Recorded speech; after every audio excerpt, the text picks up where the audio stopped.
dönemem gayrı. Ben bıktım usandım elin dilinden, oy terk ettim sılayı, dönemem gayrı.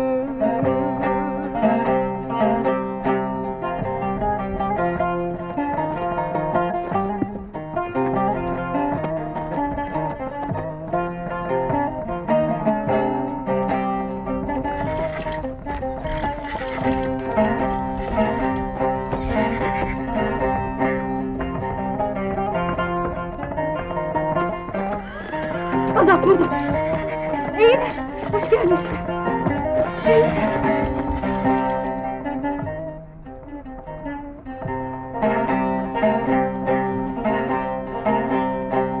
Ey Ferrahi, yandım yandım yara taşına.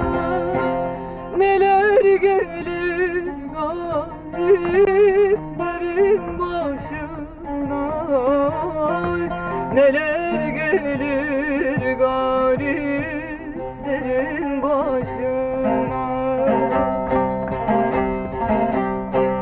Ağlayarak gelme gelme mezardaşıma, oy uyanıp da sana gülemem gayrı.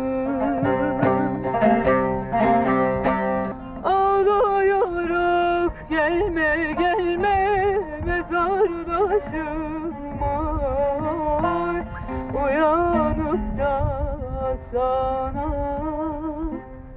gülemem